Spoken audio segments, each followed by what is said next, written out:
That treaty right here took our people away from their homeland.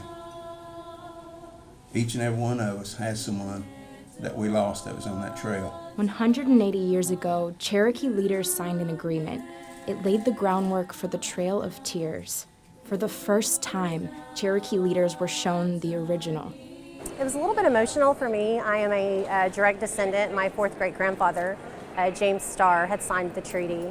Knowing the impacts of that treaty, knowing the intentions of the men, it's a very complicated and complex story when you start talking about Cherokee removal. This painful chapter began in 1830 when more than 125,000 indigenous people lived across the southeastern U.S., but white settlers wanted valuable farmland in the area. The Indian Removal Act, signed by Andrew Jackson in 1830, made it legal to trade native land for less desirable property west of the Mississippi. Before the Cherokee, other tribal nations had already been forced to leave. In 1831, it was the Choctaw Nation. In 1836, the U.S. Army forcibly removed the Creek Nation. At about the same time, in 1835, the Cherokee leaders signed the Treaty of New Echota.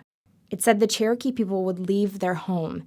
In exchange, they'd get land in the West and $5 million from the United States government. But many Cherokee tribal members refused to leave. U.S. soldiers forced them out, sparking the 1,000-mile-long march west through brutal conditions.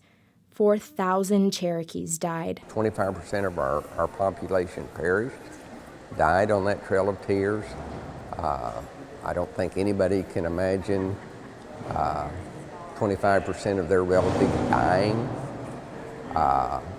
over a forced removal. The group that signs this treaty, they just realized that no matter what we did, we were not going to be able to hold on to our homelands. And so this is when they started advocating for removal. Almost immediately, thousands of Cherokee people called the treaty a fraud.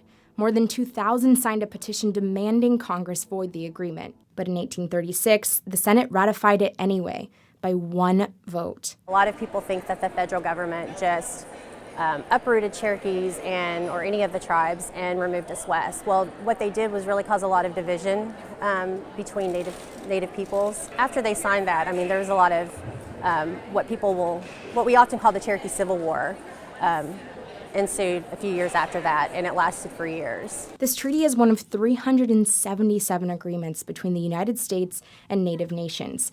Each one is preserved in the National Archives, rotated into public display for a short time, then returned to storage. They are living documents, still legally valid today, but the promises weren't often kept. Probably a very large number, if not a majority, of these treaties was not ultimately honored by the U.S. government.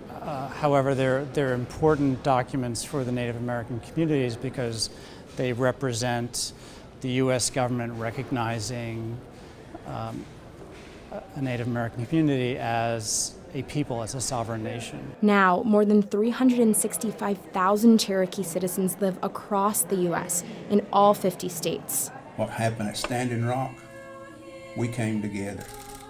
As long as we stay together and fight for one another, we'll always be here.